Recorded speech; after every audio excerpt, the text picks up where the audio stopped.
Perfection. How many of you besides me have tried to be perfect or to do something perfect, only to feel disappointed because you could never get it there? How many of you have decided not to even try something because you didn't think you were good enough, or you didn't think you were perfect enough, or you couldn't make it good enough, or you couldn't do good enough? When will you be good enough? I'll tell you, you're good enough right now. The point I'm making is this: you're never going to be perfect, and you're never going to be good enough until what you are right now is enough. You are in the state of being in consciousness right where you're supposed to be. You're growing. If you look back on 6 months or a year, and you can think something like this: man, I can't believe I did that. How embarrassing. I can't believe that I actually thought that way. I can't believe that I agreed with that. You should constantly be looking back and thinking that you're different now than you were 6 months or a year ago. If you're thinking the same thoughts, doing the same things, and believing the same things that you believed 6 months or a year ago, you're probably not growing. You're probably not changing. You're not introducing enough differences into your life, enough different experiences, enough different people. Just change and difference. Your life is constantly changing. Now, either you direct the avenue of change or you allow that to happen to you.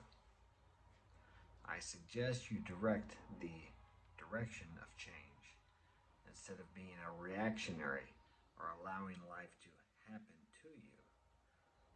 Why not change it and allow life to happen for you? Put some direction into the occurrences and the changes that happen in your life every day. What am I saying? Am I saying you can directly control your outer environment? No.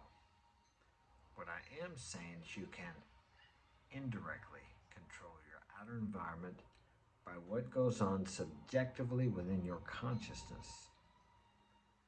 And this is really a simple truth that has been spoken about for thousands of years. Your thoughts truly do create your world. Now, some people will laugh at that or make fun of it or say that's esoteric or chick crack.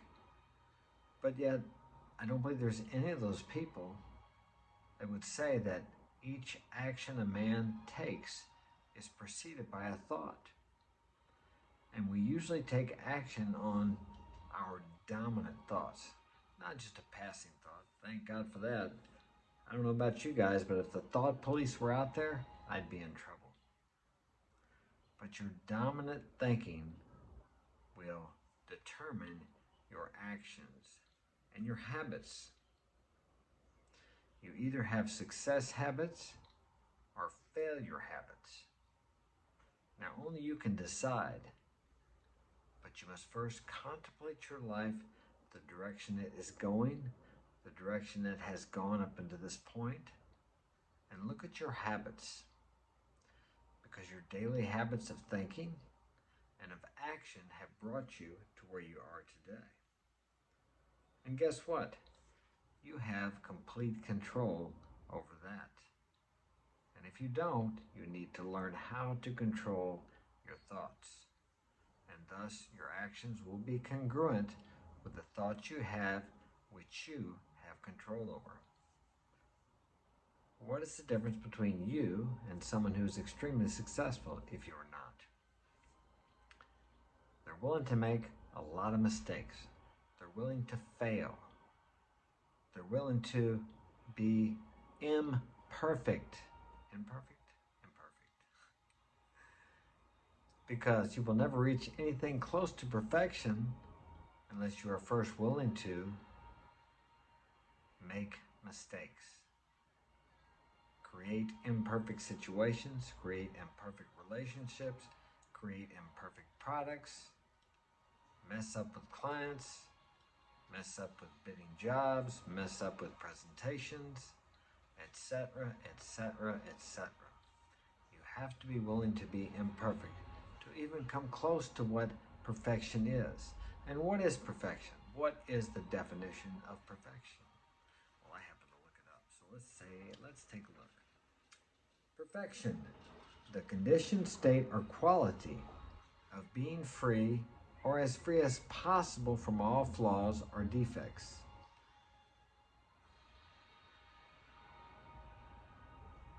Now, I've never heard being as free as possible from defects. Now, perfection is no defects. At least that's the definition I grew up with.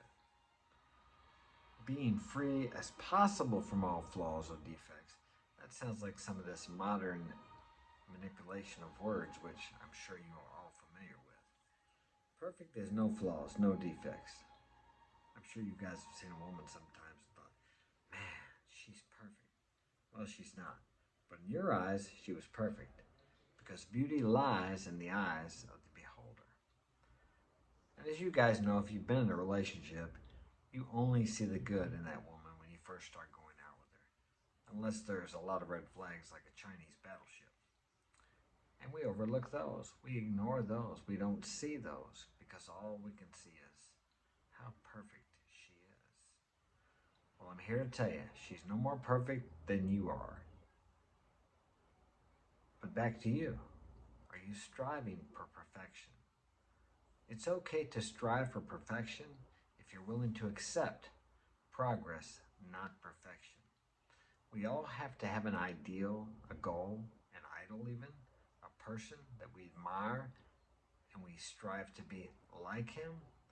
Not exactly like him, not perfectly like him, but we take his character traits that we like and we incorporate those into our lives and form them into our personality. And we become something, maybe similar to that person, but not the same. It's always good to have a mentor, to have someone that you look up to, that you admire. If you can see yourself in that person, then you can become that person.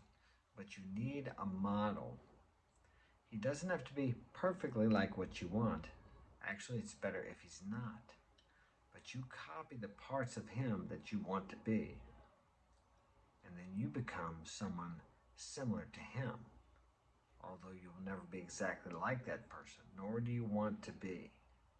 You have your own personality, your uniqueness about you, which no one else can imitate. Everyone is uniquely different, and we each have a special place here in this world. If you believe that's true, it will be true for you. That's all I have for tonight. I usually don't make videos in the evening because of the noise out here, but it worked out pretty good. So hit that like button and subscribe. Join us tomorrow night. Well, actually it'll be tonight because I'm going to air this tomorrow. I'm going to have my beautiful daughter Pauline on, and we're going to talk about her future pageant activities. She'll be going to Florida in November, I think, to compete down there. She qualified for the Nationals, so let's see what happens. So that's it. Take care. Be careful tonight.